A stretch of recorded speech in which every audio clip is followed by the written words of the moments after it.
Como decíamos en el punto anterior, cuando concluíamos que estábamos hablando todavía del embargo de bienes, del embargo ejecutivo de bienes, y dije que quedaba un punto para luego pasar a hablar sobre el depositario judicial. El 537 del Código de Procedimiento habla de cuando el embargo, el ejecutado, se embarga el bien inmueble donde el ejecutado vive con su familia, dice, y es diferente con lo que dice el 534.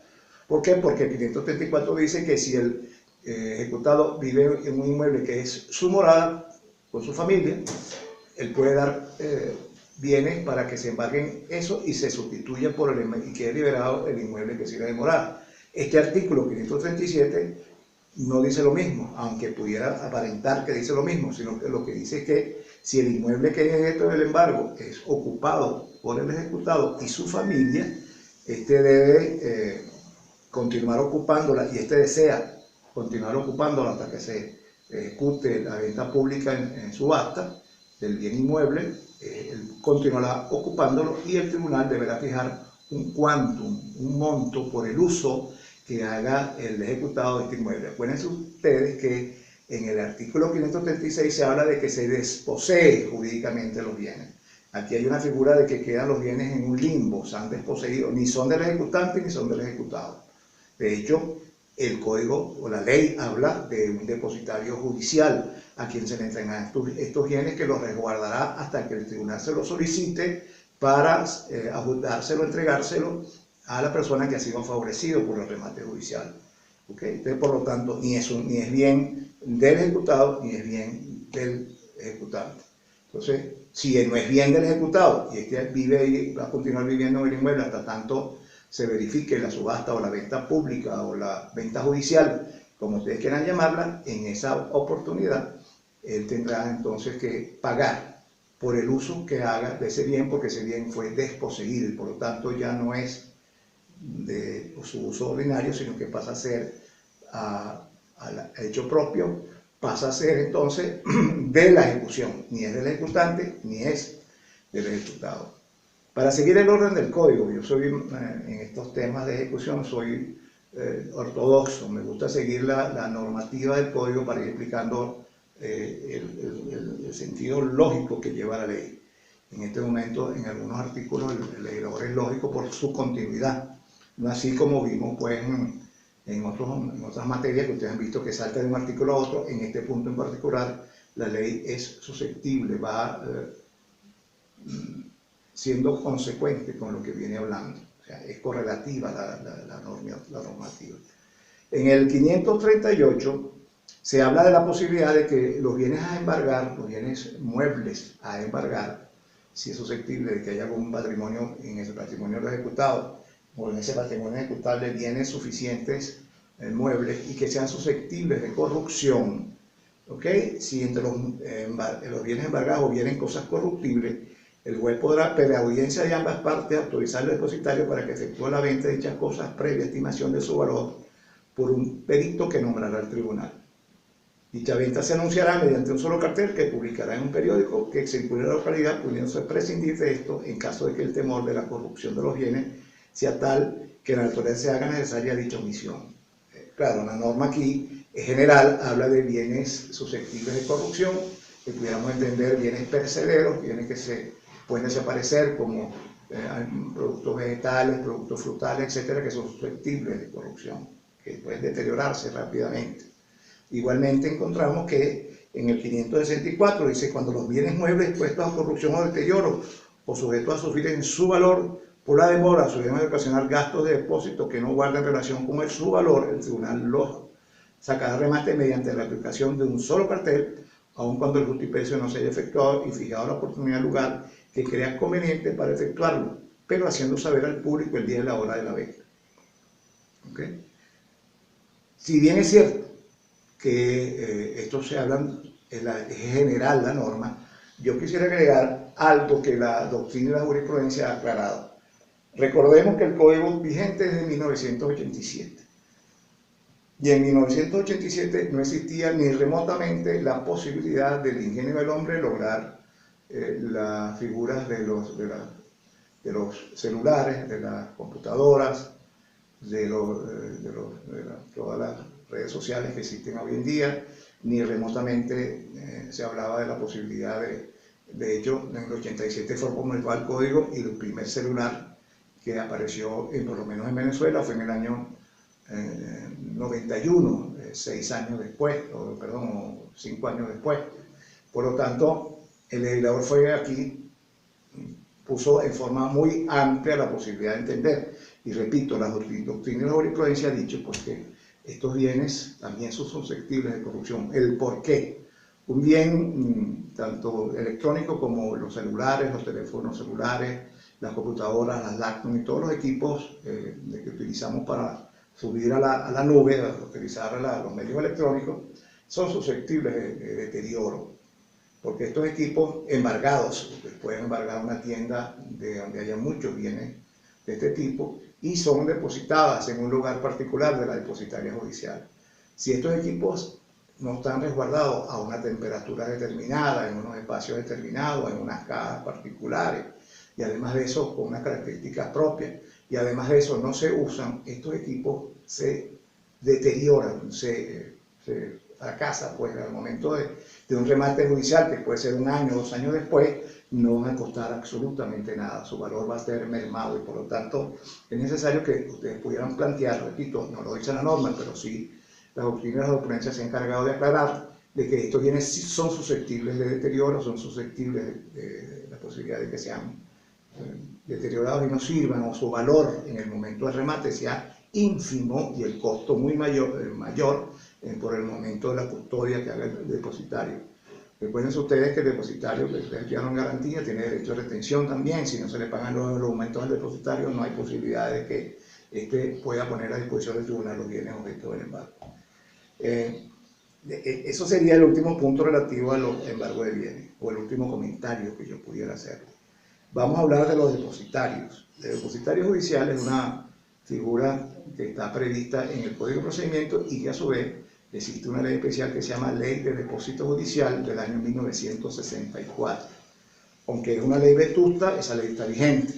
Y el depositario es un representante ante el tribunal de esas empresas, de esas personas jurídicas llamadas depositarias. Y esa depositaria es la que va a responder efectivamente al tribunal por la custodia de los bienes objeto del embargo ejecutivo y también, por supuesto, para el embargo preventivo, pero como estamos hablando del embargo ejecutivo, no es materia de que hablar de embargo preventivo. Hicimos la diferencia y ya, porque se entiende que ustedes o lo saben o lo van a repasar y saben muy bien lo que es la medida precautelar. Estos depositarios judiciales, dice el 539 del Código de Procedimiento, que todo depósito judicial se le confiará personalmente, a personas legalmente autorizadas para tal fin.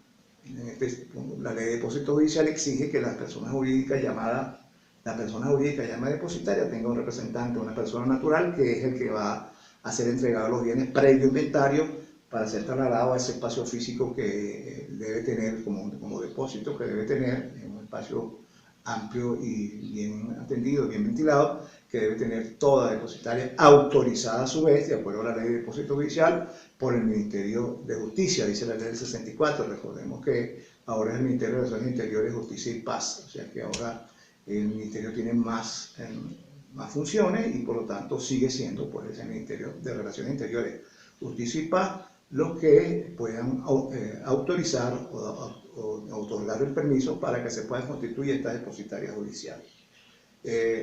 Dice aquí que si no hubieren personas legalmente autorizadas en el lugar en que estén situados los bienes, o por si la audiencia no pudieran concurrir al sitio del embargo, el tribunal podrá confiar el depósito a una persona solvente y responsable. Por supuesto, en 1987, repito, no existía el número de depositarias que puede haber existido en estos tiempos. Por lo tanto, en lugares del interior, en ciudades capitales de estado, inclusive capitales de municipio, no existe la figura de depositario, por lo tanto se debería designar personas de reconocida honorabilidad, responsables, etcétera, etcétera. Cosa pues que, aunque está en la norma, pero como en los tiempos que estamos corriendo, puede ser que volvamos a esa figura. De todas maneras está en la norma hasta tanto no se modifiquen lo correspondiente a este código. Hay un punto aquí de apertura de cuentas bancarias que También está prohibido por la ley orgánica del Poder Judicial y por lo tanto los jueces no pueden abrir cuentas bancarias, no están autorizados para ello, por lo tanto este artículo 540 no lo comento.